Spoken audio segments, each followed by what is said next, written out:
understand why people think it's such a bad album. Like, I wouldn't be surprised if after going through this video, I decided it's their worst album. But like, there's some solid cuts on there. Anyone Can Play Guitar, underrated. Blowout, really solid track. And then also Stop Whispering, that's solid. And then of course everybody enjoys Creep. So yeah, what's interesting about this album is you can definitely hear the Pixies influence. It doesn't have some noisier aspects from time to time that can resemble your Sonic Youth of the world. Not to Sonic Youth level, but yeah, like it's not sonically expensive. And there are some moments where it's just kind of like, that's alright, I guess. Yes. Like, the melody is, but like, it's not like all their melodies are super basic, it's just that it's such an underbaked album in aspects, or like, it's not like I don't know, the ideas aren't expansive enough, but it's not a bad listen. It's not a bad listen. Not a bad one at all. Yeah. So, for me, I would say it's a 6. I give it a 6. And so, that'll lead us on to the bends. The bends.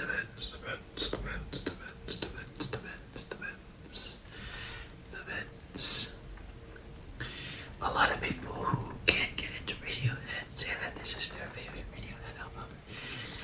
And look, to each their own, but honestly, I think you missed the point of their artistry entirely if that's the case. If the Bends is your favorite Radiohead album and you don't really enjoy any of their other work that much, then you're just missing the point of their artistry. And yeah, I'm not gonna say much more than that. But anyway, it's still a great album, honestly. Like, this is where their songwriting sharpens a lot more compared to Pablo Honey. And not only that, but not even just like how they structure the songs or even lyrically, but like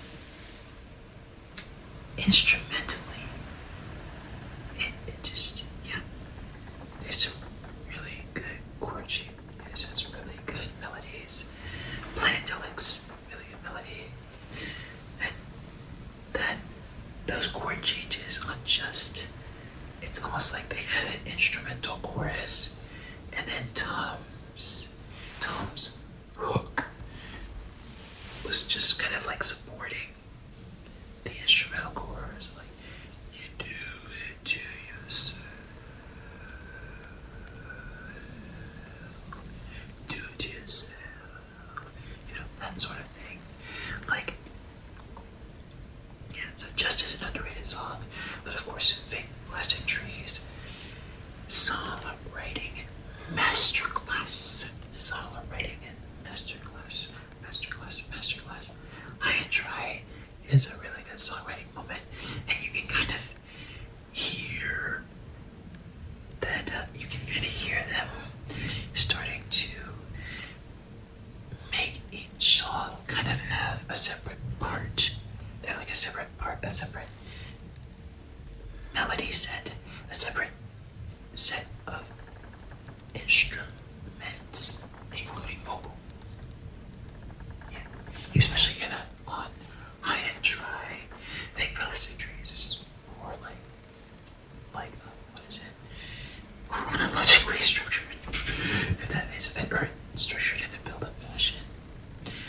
And then, yeah, Street Spirit, love that one. Mostly because of the lullaby-esque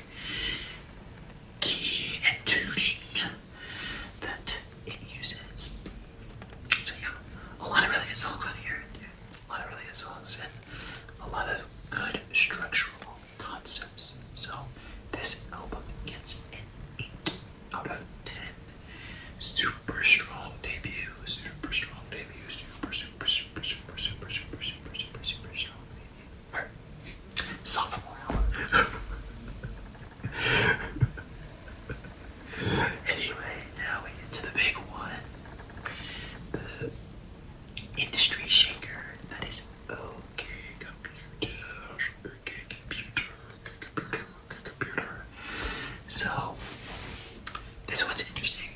I actually wrote a review on this album. I need to change it up a little bit, just because there's a certain angle, but instead of being, the one that's on my Substack is lazy, let's put it that way, but anyway, released in 97, another 2-year gap. That's what I had the bends. So, okay computer, very creative, even with just like including the Apple Fred voice on Fitter and Happier, and on Paranoid Android, which Paranoid Android, total masterclass of instrumentation, excellent chord changes, excellent usage of the scale, and just the fact that they executed doing a song of multiple different parts. They packed multiple songs into one, to be honest, multiple short songs into one. But again, yeah. Anyway, that is a bright spot. But this album has bright spots up and down. It sounds so futuristic still in 2026, and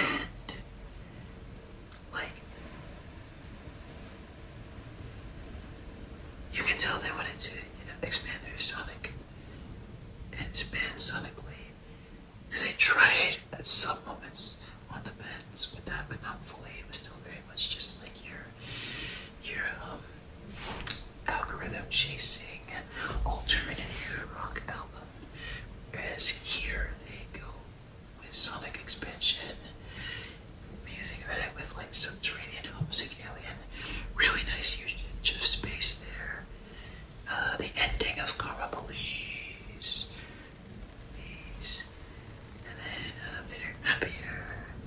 Also electioneering, even you could argue, but it's also especially climbing up the walls, sonic expansion.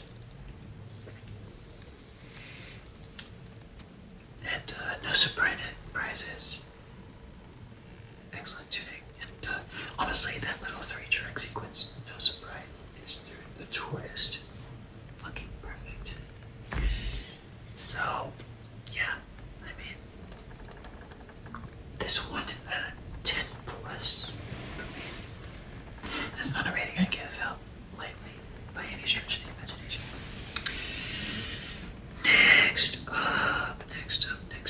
Next up, 3-year wait. Kid A. Major surprise. Major left turn. But it shows their evolution.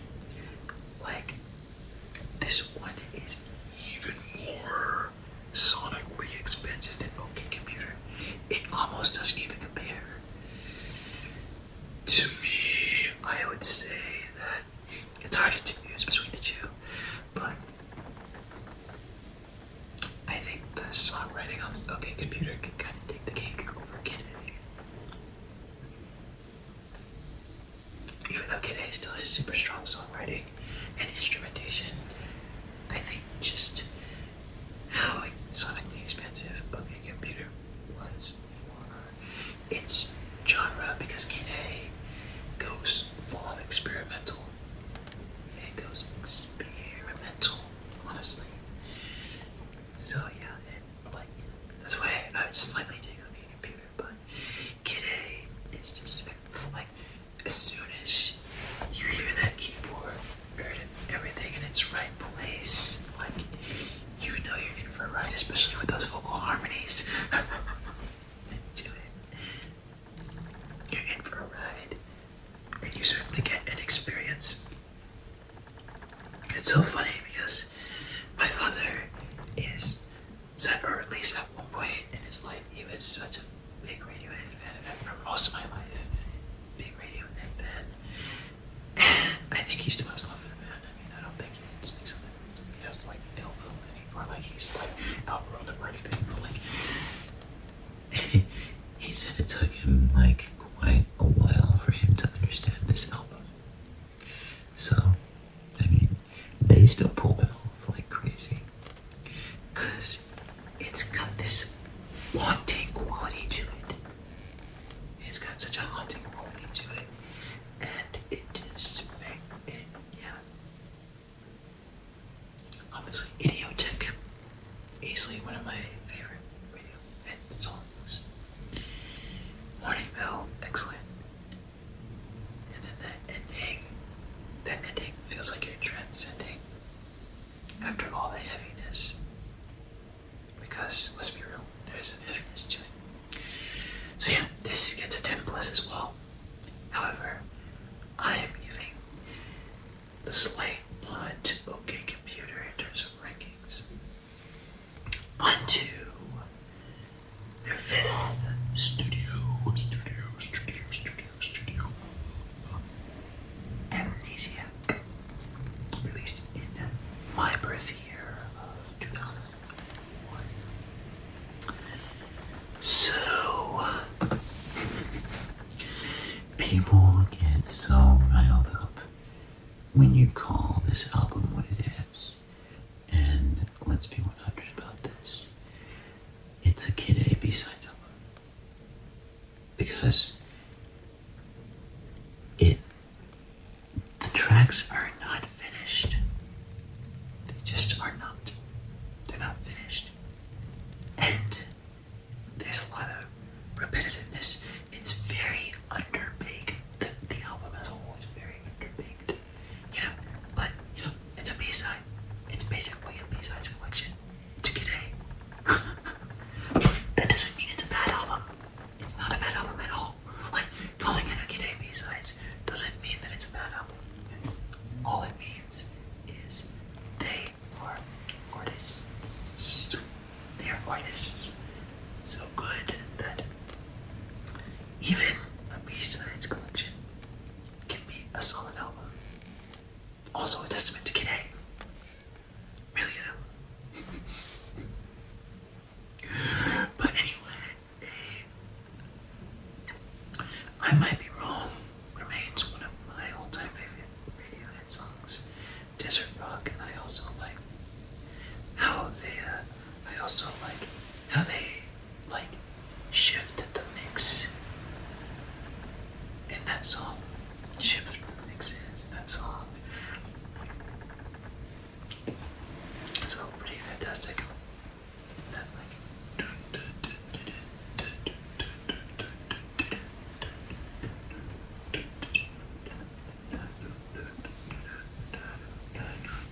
to say that thanks to just go dynamic with that mix and with that bass, and also for the final portion they don't even have that. It's a really good song. Love it. Pyramid song, excellent. Polk Pool, Revolving Doors. Super obscure. Like that's not what makes it. I mean, obscurity isn't bad automatically, but in this case, it's just noise. It's just so weird. When I analyze this album, like my first time analyzing it a few years ago, like I just remember just that weird feeling when I was listening to it with headphones. But yeah, one thing I will say is I like how they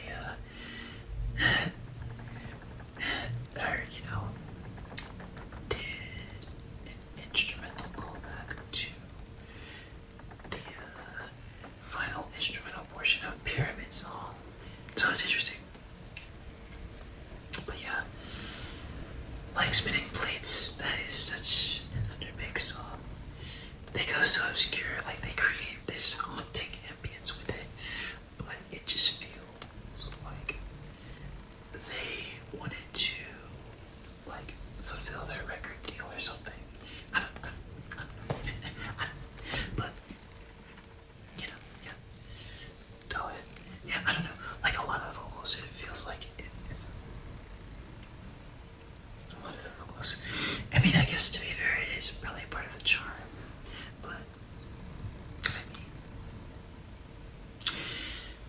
there are other ways to create ambient sound and all that. So that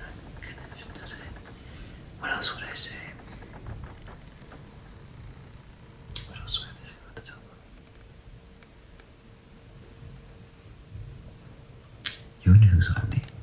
Even Who's Army tells like, it feels like just a tale of two halves of a song. Because the first half sounds like it was packaged in a box. And it's a song that was packaged in a box, but then it becomes explosive and it becomes like this, yeah. In fact, honestly, the second half kind of felt like a preview to a motion, which is very interesting to say, but yeah, we'll get to that. So yeah, Amnesiac. I'm thinking like 6.5, 7, to be honest. Yeah, 6.5, 7 for Amnesiac. 2 years later, Radiohead comes out with a very political album that is very messy in a lot of cases, but honestly, that fits the vibe. That fits the vibe of what the album was going for. Now, we just talk about the music. Let's talk about the music because that's what we're doing here.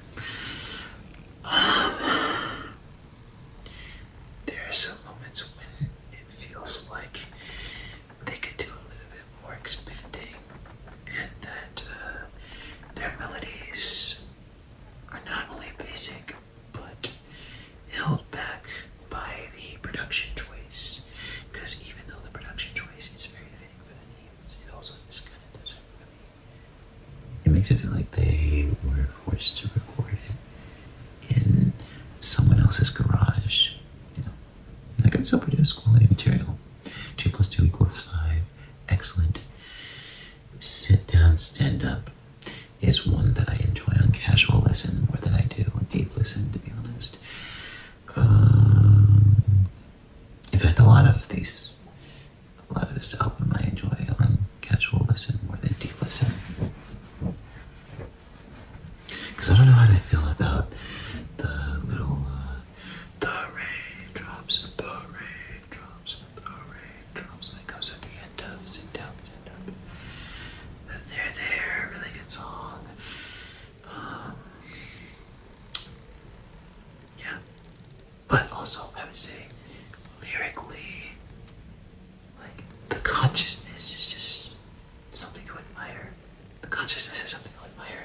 And for all my talk about this feeling like they recorded it out of someone's garage, they're still excellent musicians, and they still have some like excellent chord changes across the album, even if it feels like,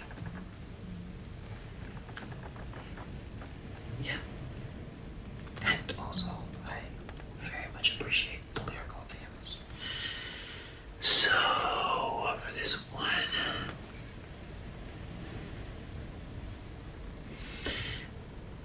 deciding between 7.5 and 8.5. I don't know about 8 though. In fact, honestly, 8 to 8.5. Yeah, you know what? The messiness isn't as much of a hindrance as people think. Do I really think this is better than the Beds? Because I feel like earlier this morning I was thinking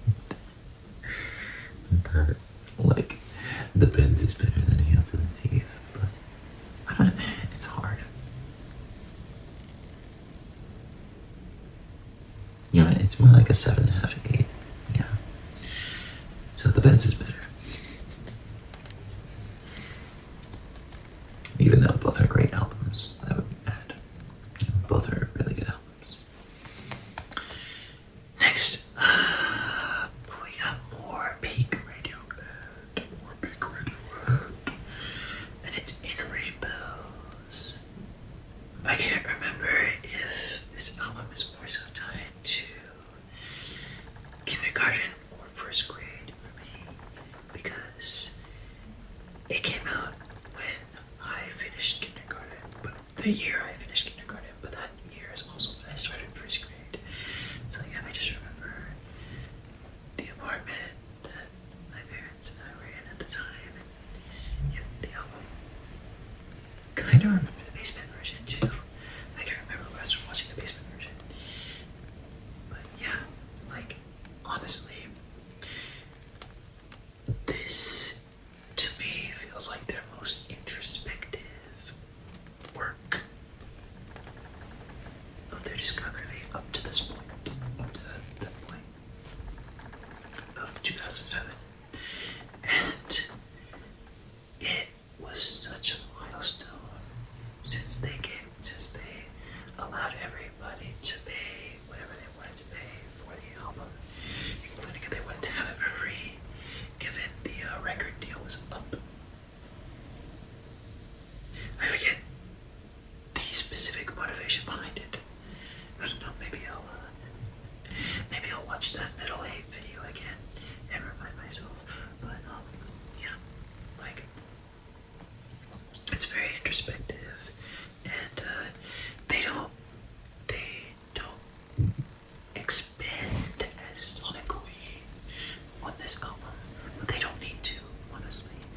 vibes. Anyway. Yeah. Next, we have the King of Limbs. And here, it seems like they were it seems like it's a mix of Amnesiac and Emotion. Kind of. So a lot of people don't vibe with this album. And honestly, if you don't vibe with this album, then I think it would be worth it to check out the basement version of the album, because they have it on their channel. So definitely check it out, because this album benefits more so when it's a lot more raw, and because like the basement version has more of that raw feel, because the studio version, like for the atmospheric qualities that they go for on this album, they're just it's a similar trap as to with Amnesiac. Feels underbaked.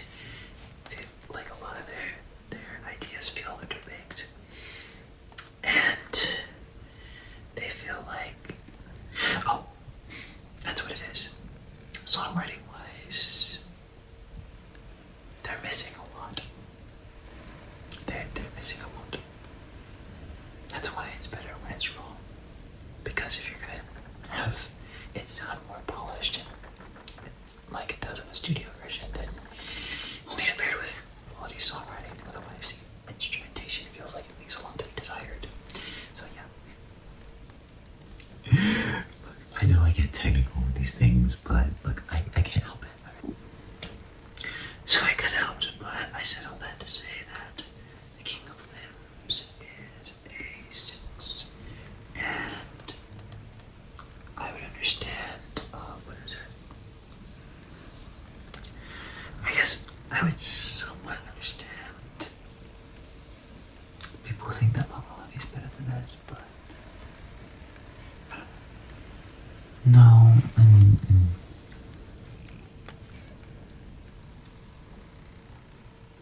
no. Yeah, because the songwriting in the studio version isn't great, but at the same time, like nothing on Pablo Honey is as good as Lotus Flower. Lotus Flower is one of the better Radiohead songs. I'm not gonna lie. Right? That is easily one of my favorites. It's easily the best on this album, and it is a favorite of mine as well. Yeah.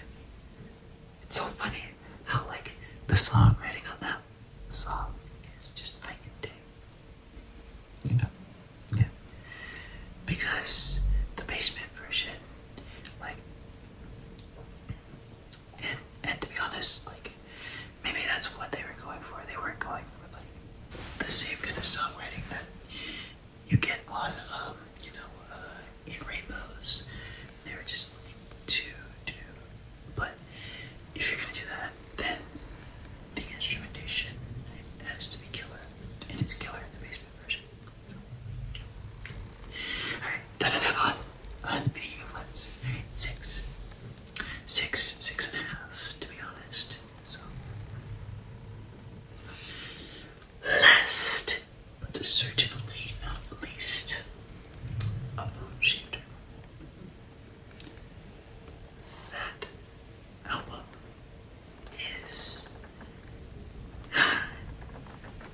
it's so reflective. It's so reflective. It has its own form of introspection. And just as a whole, forgive me, I'm getting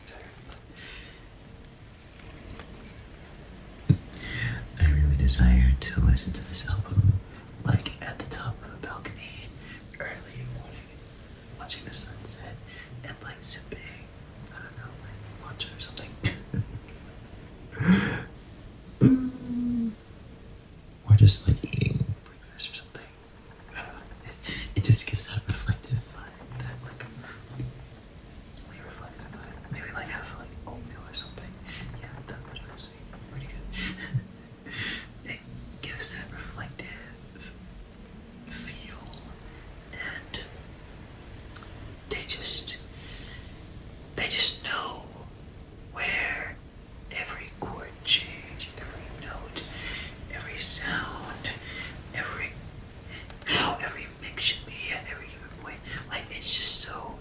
It's just so meticulous and precise. It's so meticulous and precise. Sensation. It's a really good album.